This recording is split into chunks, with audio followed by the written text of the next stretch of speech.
नमस्कार, मैं Rohitas Kumar Godara government senior secondary school Bhadra की केमिस्ट्री क्लासेज में आप सभी का स्वागत है। अपना चैप्टर चल रहा था पॉलीमर, कक्षा 12 केमिस्ट्री। उसमें अपने एक लेक्चर पढ़ लिया।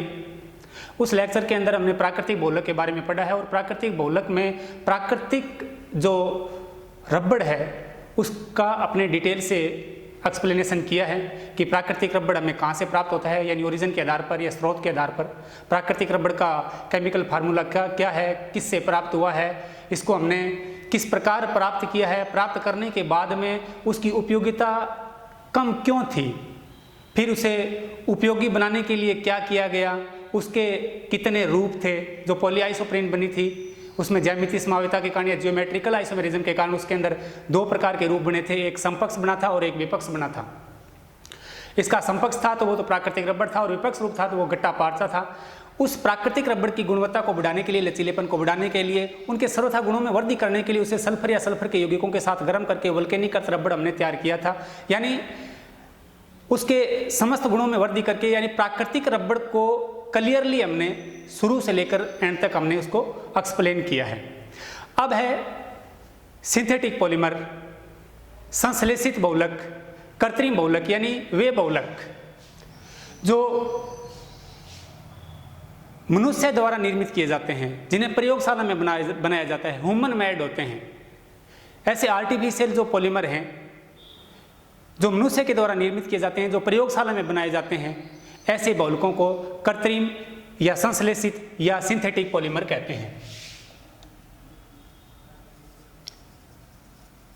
सिंथेटिक पॉलीमर, सिंथेटिक पॉलीमर उसमें जितने भी बहुलक हैं, चाहे वो कृत्रिम बहुलक हो, कृत्रिम रेसे हो, चाहे कृत्रिम रबड़ हो, इसकी पूरी डिटेल अपने यहाँ पे पढ़ेंगे। तो सिंथेटिक पॉलीमर में सबसे पहले हम बात करते हैं नंबर 1 पॉलीथीन।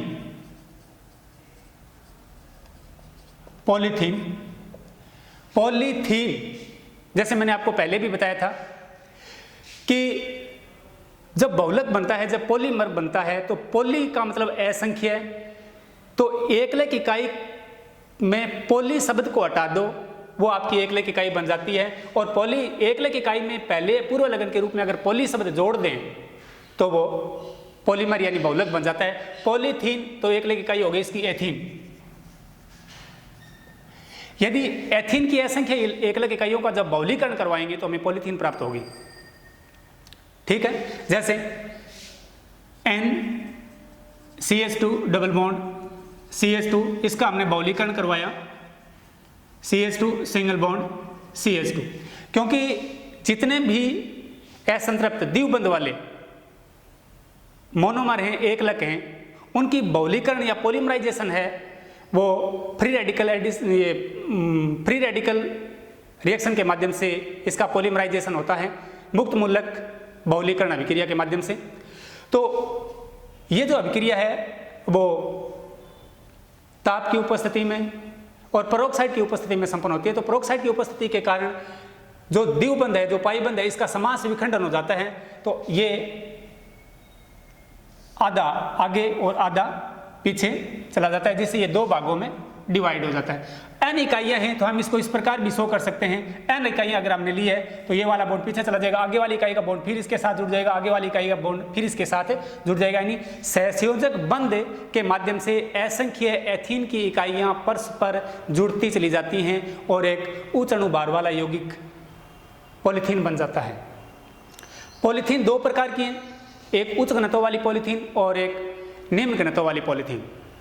सबसे पहले हम निम्न घनत्व वाली पॉलीथीन की बात करें। निम्न घनत्व वाली पॉलीथीन के अंदर क्या है कि 350 से 570 केल्विन तापमान पर 1000 से 2000 वायुमंडलीय दाब पर और पेरोक्साइड की उपस्थिति में जब इसको गर्म किया जाता है तो निम्न घनत्व वाली पॉलीथीन बनती है।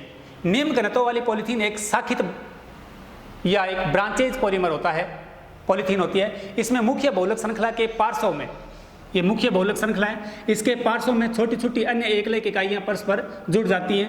जब ये एकलक इकाइयां एक दूसरे के संपर्क में आती हैं तो शाखाओं के कारण एक दूसरे के सन्निकट या समीप नहीं आ पाती, उनके बीच में अंतरावकाश रह जाता है, वान डेर वाल फोर्सेज हैं वो दुर्बल रह जाते हैं, तो जगह ज़्यादा होती है, मॉलिक्यूल्स कम होते हैं, इसलिए इसकी डेंसिटी कम होती है।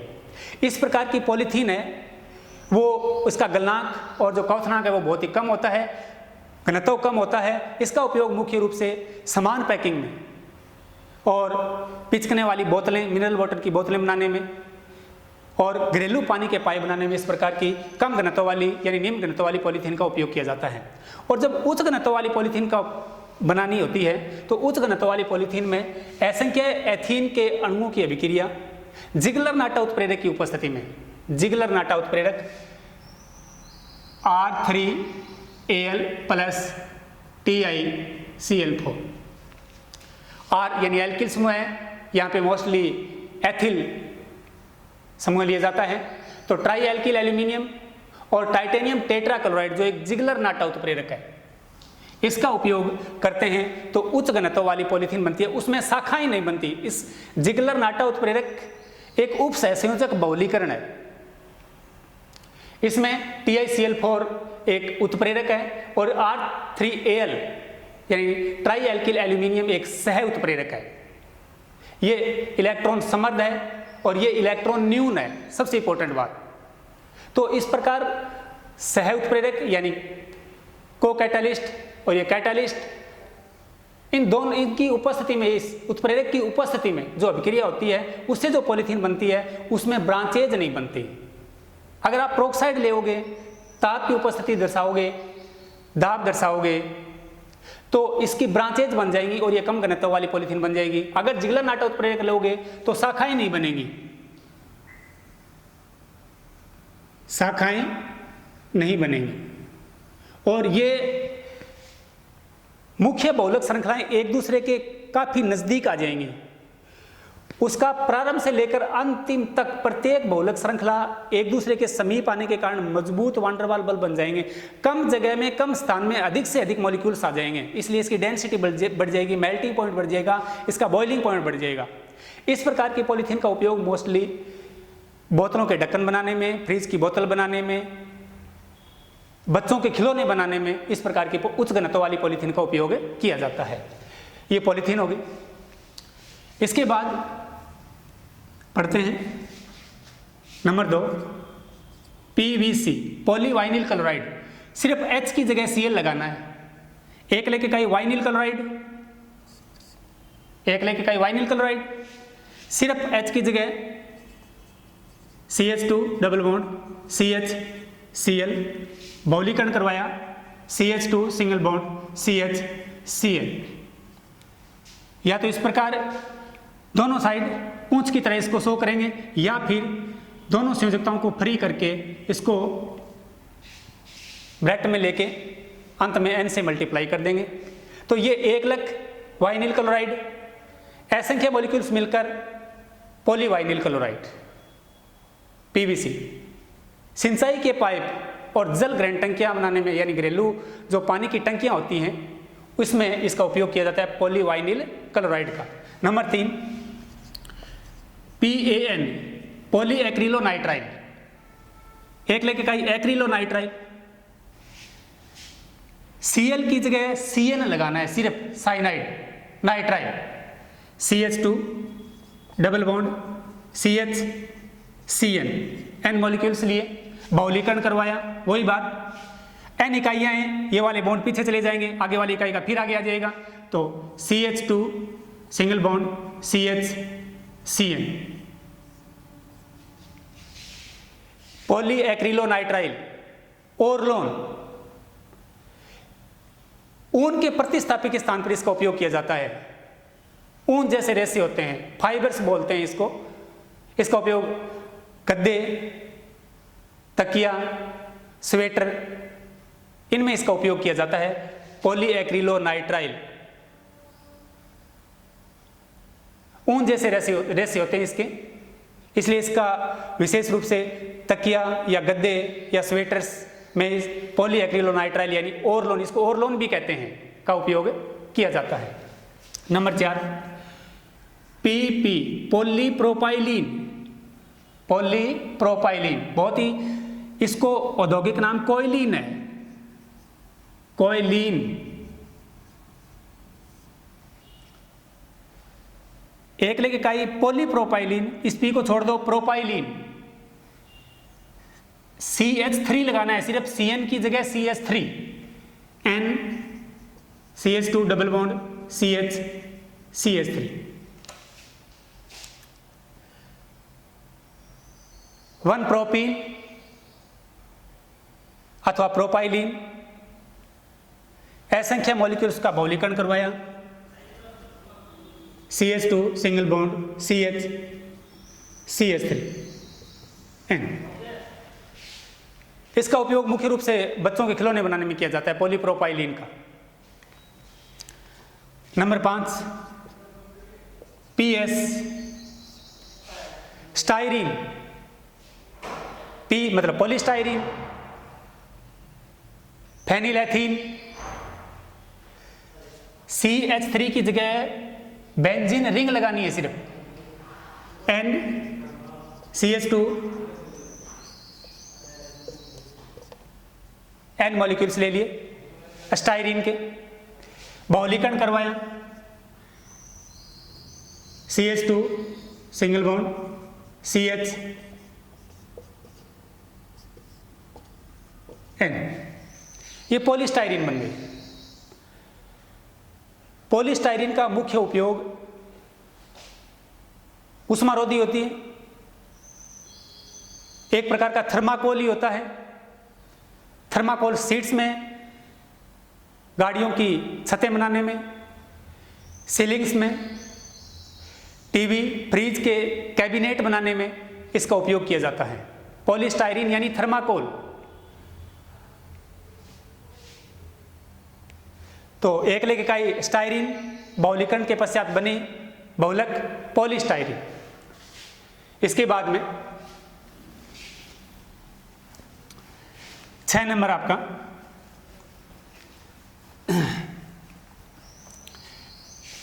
पॉलीमेथिल methacrylate. Polymethyl methacrylate, CH2 double bond C CH3 COO CH3।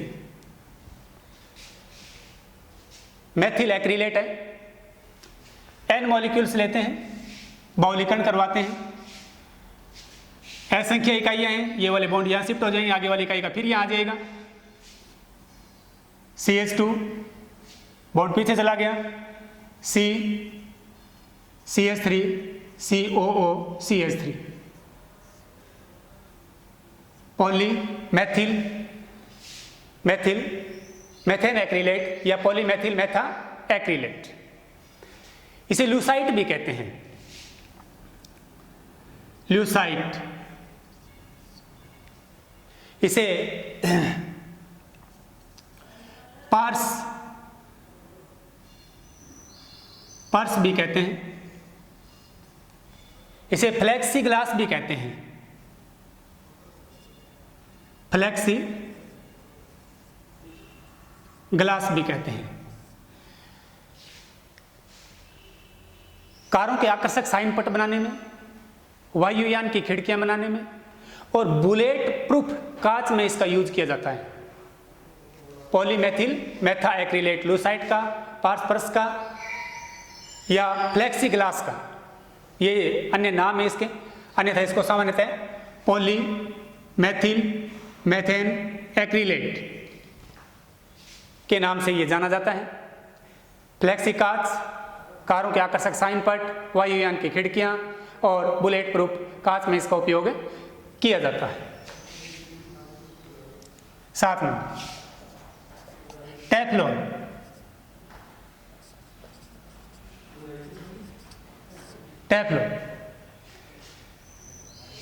Teflon में एथीन में 4 हाइड्रोजन थे, चारों हाइड्रोजनों को फ्लोरीन के द्वारा रिप्लेसमेंट कर दो तो क्या बनेगा, NCF2 डबल बॉन्ड CF2। बहुलीकरण करवाया, CF2 single bond CF2 N molecule से। टेट्राफ्लुओरोएथीन, टेट्राफ्लुओरोएथीन एक अलग इकाई है, ये बन गई पॉलीटेट्राफ्लुओरोएथीन, पॉलीटेट्राफ्लुओरोएथीन। टेफ्लॉन का उपयोग मुख्य रूप से नॉन स्टिक कुकवेयर बनाने में, यानी बिना चिकनाई वाले बर्तन बनाने में इसका उपयोग किया जाता है। बर्तनों के ऊपर इसका लेप कर दिया जाता है, इसकी लेयर चढ़ा दी जाती है, जिससे जो भी खाद्य सामग्री को अपने गर्म करते हैं, तो कई बार क्या है कि गर्म करते समय हम उसको भूल जाते हैं, तो जो उसके अंदर सामग्री रखी हुई है वो जल जाती है और जल कर पतीले के चिपक जाती है। अगर टेफ्लॉन की लेप किया हुआ है, अगर टेफ्लॉन का कोई पात्र है, तो वो जली सामग्री उस पात्र में जल जाएगी, लेकिन उस पात्र के पैंदे पर नहीं चिपकेगी। इसलिए इसे नॉन स्टिक कुकवेयर यानी बिना चिकनाई वाले बर्तन बनाने में इसका उपयोग किया जाता है। इसलिए इसको विशेष रूप से पानी से साफ करने की कोई आवश्यकता नहीं पड़ती, आप टिश्यू पेपर से भी इसको साफ कर सकते हो। ये सबसे इंपॉर्टेंट बिंदु है टेफ्लॉन, जो टेट्राफ्लुओरोएथीन का बहुलीकरण कराने से पॉली टेट्राफ्लुओरोएथीन बनती है, जो नॉन स्टिक कुकवेयर में इसका उपयोग किया जाता है। 8 number Buena S, BU butadiene, Na sodium उत्प्रेरक, S स्टाइरीन जो पहले भी पढ़ के आ गए, ब्यूटाडाइन यानी 4 carbon, CH2 double bond CH single bond CH double bond CH2 N molecules. Na यहाँ सोडियम उत्प्रेरक है, S स्टाइरीन जो पीछे पढ़ के आए हैं, plus CH2 double bond CH, Na sodium उत्प्रेरक जो पहले बता चुके हैं, N मॉलिक्यूल्स लिया, बहुलीकरण करवाया, ये वाले बॉन्ड यहाँ शिफ्ट हो जाएंगे, ये वाला बॉन्ड यहाँ शिफ्ट हो जाएगा, ये वाला बॉन्ड यहाँ शिफ्ट हो जाएगा, क्या बना CH2 single bond CH double bond CH single bond CH2। अब ये वाला बॉन्ड पीछे की ओर शिफ्ट हुआ है, तो यहाँ बॉन्ड बन गया प्लस की जगह, तो CH2 single bond CH, N molecules लिए थे। BU ब्यूटाडाइन 1 2 3 4 कार्बन है, ब्यूट 1 और 3 पर डबल बॉन्ड है, तो ब्यूट 1 3 डाइइन यानी ब्यूटाडाइन, Na सोडियम उत्प्रेरक है, S स्टाइरीन है, ये बन गया ब्यूना S, यानी ब्यूटाडाइन स्टाइरीन रबड़ यानी BSR। ब्यूटाडाइन स्टाइरीन रबड़ का जो उपयोग है वो मुख्य रूप से कोयले के साथ मिलाकर जूतों के तलवे बनाने में, टायरों का सोल बनाने में, रबड़ के जो जूते आते हैं वो बनाने में इसका उपयोग किया जाता है ब्यूना एस का। यानी मुख्य उपयोग कोयले के साथ मिलाकर जूतों के सोल यानी तलवे बनाने में इसका उपयोग किया जाता है।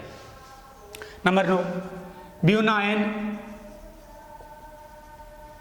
सेम इकाई रहेगी, BU का मतलब ब्यूटाडाइन, Na सोडियम उत्प्रेरक, N नाइट्राइल, स्टाइरीन की जगह आपको पहले भी बता चुका हूं, यहाँ CN लगाते ही ये नाइट्राइल बन गई। बहुलीकरण करवाया, यहाँ सिर्फ क्या करना है CN, ये बन गया ब्यूटाडाइन नाइट्राइल रबड़ BNR यानी ब्यूना एन। ये कार्बनिक विलायकों के प्रति एक्रिय होता है, प्रतिरोधी होता है, कार्बनिक विलायकों पर या ऑक्सीकारकों का इसके ऊपर कोई प्रभाव नहीं पड़ता, ये अज्वलनशील होता है। इसलिए जितने भी ऑयल टैंकर हैं या अन्य कोई ज्वलनशील पदार्थ डालने वाले जो पात्र हैं, उनकी जो सील बनाई जाती है या उनका जो अस्तर बनाया जाता है वो ब्यूटाडाइन नाइट्राइल रबड़ का बनाया जाता है, यानी ब्यूना एन का बनाया जाता है, यानी ये अज्वलनशील है। अगर बाय द वे तेल टैंकर के आग भी लग जाए तो सील जो ऊपर से जो उसको सील किया जाता है, तो उसका सील वाला भाग है वो जल्दी से नहीं जलेगा, यानी उसका अस्तर है वो भी ब्यूना एन का बना हुआ है, दुर्घटना होने के कारण अगर सील तब तक नहीं जलेगी तब तक जो ज्वलनशील पदार्थ है या ऑयल है वो जलकर बाहर नहीं आएगा। तो ब्यूनायन का मुख्य उपयोग ज्वलनशील तेल टैंकरों की अस्तर बनाने में और ऑयल सील बनाने में इसका उपयोग किया जाता है। Number 10, neoprene.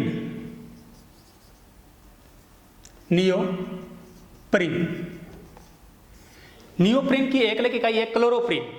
जैसे अपने प्राकृतिक रबड़ के अंदर पढ़ा था 2 मेथिल ब्यूट 1,3 डाई। मेथिल की जगह सिर्फ Cl लगाना है, यानी क्लोरोप्रीन। इसकी जो एकलिक इकाई है वो chloroprene, CH2 double bond Cl double bond CH2 double bond CH, Cl single bond CH double bond CH2, 2 chloro but 1,3 diene या 2 chloro buta 1,3 diene, 1,3 butadiene, 1,3 butadiene, 2 chloro 1,3 butadiene. ये इसकी एकलिक इकाई यानी इसका मोनोमर है। जब इसका बहुलीकरण करवाते हैं पर सल्फेटों की उपस्थिति में बहुलीकरण करवाया जाता है S2O8 2 नेगेटिव की उपस्थिति में इसका जब बहुलीकरण करवाया जाता है तो N मॉलिक्यूल्स हैं, बॉन्ड यहाँ शिफ्ट हो जाएगा, ये वाला बॉन्ड 1,4 योड एडिशन होगा इसका और ये हो जाएगा CH2 Cl double bond CH single bond CH2N। ये बना है नियोप्रीन। यानी इसका एकलिक इकाई है क्लोरोप्रीन। नियोप्रीन की एकलिक इकाई है क्लोरोप्रीन, बना है नियोप्रीन। इसको पॉलीक्लोरोप्रीन भी कहते हैं। इसका उपयोग मुख्य रूप से गैस किट बनाने में और फोटोकॉपी मशीन का प्रिंटिंग रोलर बनाने में नियोप्रीन का उपयोग किया जाता है। फोटोकॉपी मशीन का प्रिंटिंग रोलर बनाने में नियोप्रीन का उपयोग किया जाता है। नंबर 11, ये सारे ध्यान रहे आपके कि हम संश्लेषित सिंथेटिक यानी कृत्रिम पॉलीमर पढ़ रहे हैं, चाहे वो रेशा हो, चाहे बहुलक हो, चाहे रबड़ हो। तो आगे 11 नंबर, नायलॉन 6। नायलॉन 6 की एकलिक इकाई होती है कैप्रोलैक्टम। एकलिक इकाई कैप्रोलैक्टम। कैप्रोलैक्टम का formula C double bond O CH2 CH2 CH2 CH2 CH2 1 2 3 4 5 और 6 NH। ये इसकी एकलिक इकाई होती है कैप्रोलैक्टम। जब इसका जल अपघटन करवाते हैं H2O ब्रोक हो जाता है बॉन्ड, क्योंकि ये पोलर है, ध्रुवीय है। तो HOOC CH2 कितने हैं 1 2 3 4 5 और NH2, ये बन गया कैप्रोइक अम्ल। कैप्रोइक अम्ल। अब इसका बहुलीकरण करवाएंगे तो ये एक प्रकार का, जब इसका आयनीकरण करेंगे तो एक प्रकार का ज्विट्राइन बन जाएगा। NH2 एक क्षारीय ग्रुप है बेसिक और COH एक एसिडिक ग्रुप है। इसका H और इसका OH, यानी इसका बहुलीकरण करवाएंगे, इसका संघनन करवाएंगे। संघनन बहुलीकरण के माध्यम से इसका पॉलीमर बनेगा, नायलॉन 6 बनेगा। तो N मॉलिक्यूल्स लिए, यहाँ से OH, यहाँ से H, क्या बना C double bond O CH2 5 NH।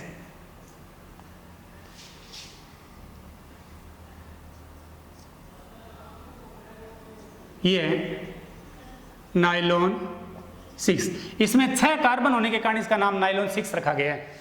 इसमें 5 तो ये और एक ये, 6 कार्बन होने के कारण इसका नाम नाइलॉन 6 रखा गया है। इसका उपयोग विशेष रूप से कोट, स्वेटर, टोपियां और टायरों के जो रेसे होते हैं उन रेसों को बनाने के लिए नाइलॉन 6 का उपयोग किया जाता है।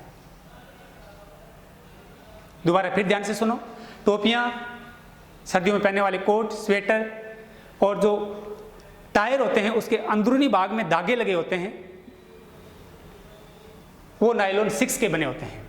इसके बाद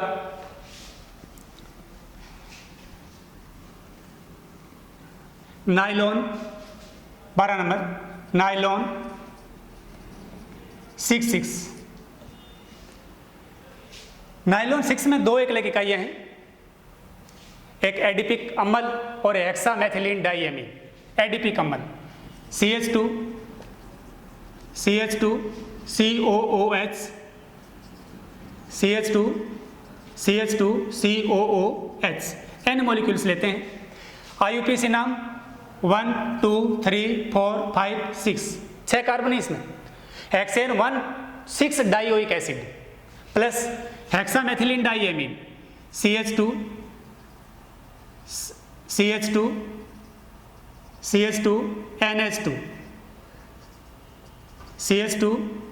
CH2 NH2, n molecules. Hexamethylene diamine या हेक्सेन 1,6 डाइएमीन। जब इसका बहुलीकरण करवाते हैं तो पहले भी बता चुका हूं मैं, इसका OH, इसका H। तो यहां से शुरू करते हैं क्योंकि OH जाने के बाद में, इसका OH निकलने के बाद में यहां क्या रह गया, C डबल बॉन्ड O, फिर CH2 कितने, 1 2 3 4, CH2 4, फिर क्या आया, C double bond O।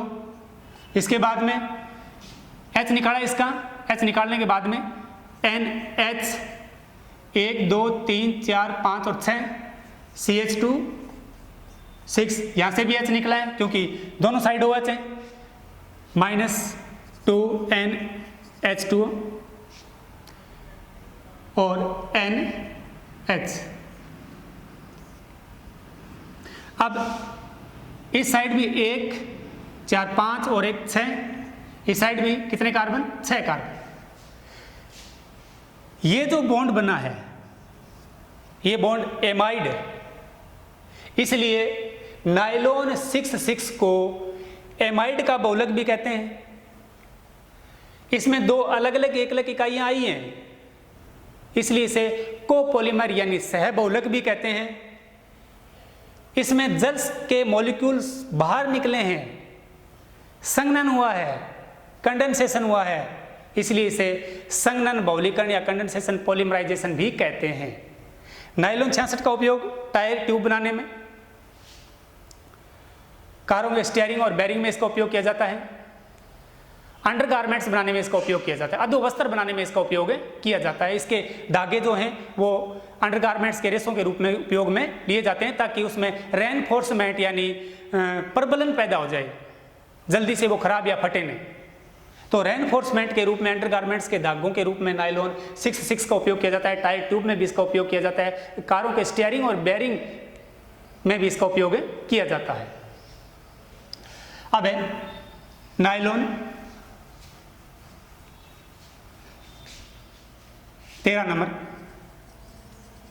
Nylon 610। इसमें वही 2 एकल इकाई कॉमन रहेगी नाइलॉन 66 की और नाइलॉन 610 की, हेक्सामेथिलीन डाइएमीन। लेकिन जो एसिड है, डाइकार्बोक्सिलिक एसिड है, वो बदल जाएगा। कितने कार्बन वाला, 10 कार्बन वाला, उसे सिबेसिक अम्ल कहते हैं, सिबेसिक अम्ल। CH2 COOH, CH2 COOH N। Decane 110 dioic acid 1 2 3 4 5 6 7 8 9 10, या सिबेसिक अम्ल, सिबेसिक अम्ल। Hexamethylene diamine